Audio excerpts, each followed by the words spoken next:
Saudara sekalian, mari kita lanjutkan pembahasan yang terkait dengan kas, yaitu penyusunan rekonsiliasi bank.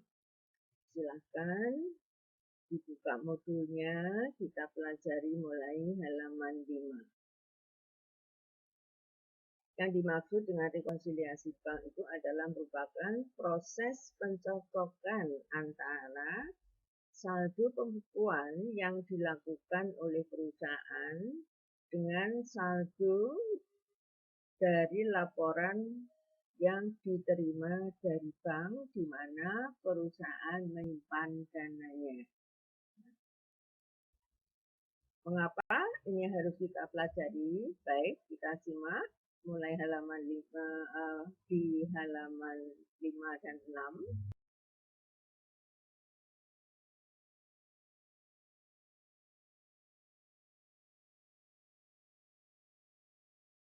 Saudara-saudara sekalian, minggu lalu sudah kita bahas untuk pengandalian internal kas yang baik, maka semua penerimaan segera disetor ke bank, ya, disimpan dalam bentuk rekening giro. Dan semua pengeluaran kas yang dilakukan perusahaan dilakukan dengan menarik cek. Perusahaan akan melakukan pencatatan semua penerimaan kas yang diterima selama periode tertentu, demikian juga pengeluaran kas yang dilakukan. Secara periodik, pembukuan kas perusahaan akan menunjukkan atau melaporkan saldo kas yang ada pada akhir periode yang bersangkutan. Demikian juga pihak bank akan mencatat semua penerimaan kas yang disetor oleh perusahaan dan mencatat semua pengeluaran kas yang dilakukan oleh perusahaan dengan menarik cek.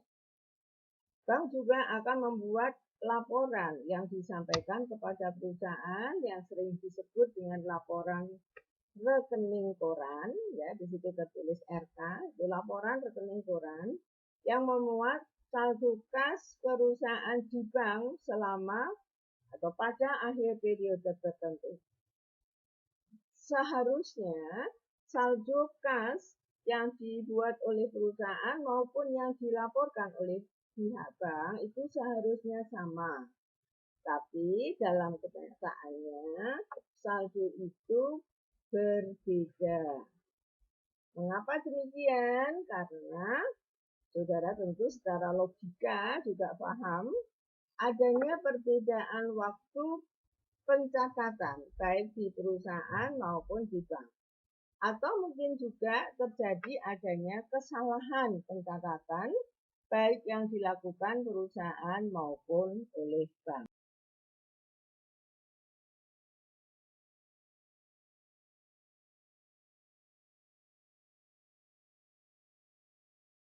Baik, pos rekonsiliasi yang pertama yaitu deposit in transit atau disebut juga dengan setoran dalam perjalanan. Nah, pos rekonsiliasi ini yang sudah mencatat terlebih dahulu adalah perusahaan. Ya, jadi pada saat perusahaan menerima uang, menerima kas, sudah mencatat, kemudian kan disetor ke bank. Nah, karena penyetorannya itu sudah pada saat bank sudah tutup penerimaan kas, tapi tetap diterima. Sehingga pada tanggal yang sama, perusahaan sudah mencatat sebagai penerimaan kas, tapi bank belum, karena baru akan dicatat pada esok harinya. Ya. Baik, yang kedua adalah cek yang masih beredar, outstanding check. Pada saat perusahaan melakukan pembayaran dengan menarik cek, maka perusahaan sudah mencatat sebagai pengeluaran kas. Selama pemegang cek belum mencairkan cek tersebut ke bank, maka tentu saja bank belum melakukan pencatatan pengeluaran kas atas nama perusahaan. Ya, jadi 3 waktu pencatatan. Berikutnya adalah memo debit atau memo kredit yang diberikan oleh bank. Misal, kalau perusahaan menyimpan dananya di bank, maka bank akan mengenakan biaya administrasi. Nah, biaya administrasi itu baru diketahui oleh perusahaan setelah perusahaan menerima informasi bahwa rekeningnya di bank sudah di-debit, ya, dikurangi, ya, makanya disebut dengan memo debit. Ya, sehingga yang sudah melakukan pencatatan terlebih dahulu adalah bank, tapi perusahaan belum karena belum menerima informasi yang tersebut.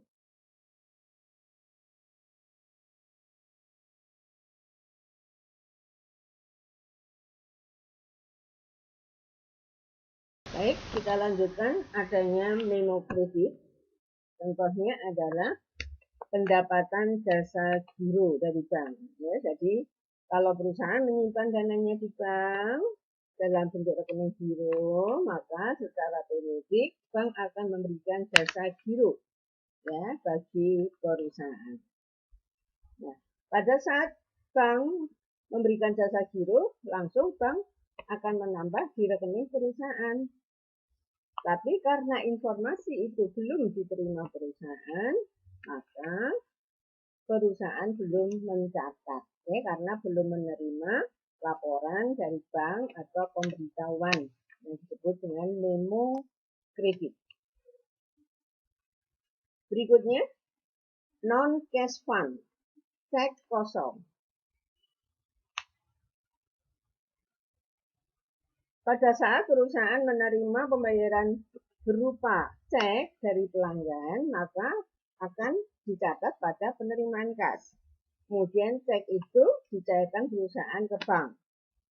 Ya, tetapi setelah bank menagih, ya, bank penerbit cek tersebut, ternyata cek tersebut dananya tidak mencukupi, sehingga bank tidak mencatat sebagai penerimaan perusahaan, tapi mengembalikan cek tersebut kepada perusahaan. Ya, jadi perusahaan sudah mencatat sebagai penerimaan, bank tidak, dan mengembalikan pada perusahaan. Itu yang disebut dengan cek kosong. Berikutnya adalah transfer bank. Kalau ada pelanggan yang membayar piutang kepada perusahaan, langsung melakukan transfer dari bank, ya, tentu saja yang menerima informasi terlebih dahulu adalah bank, sehingga bank akan mencatat sebagai penerimaan atas nama perusahaan. Nah, selama perusahaan belum menerima informasi tersebut, maka perusahaan belum melakukan pencatatan.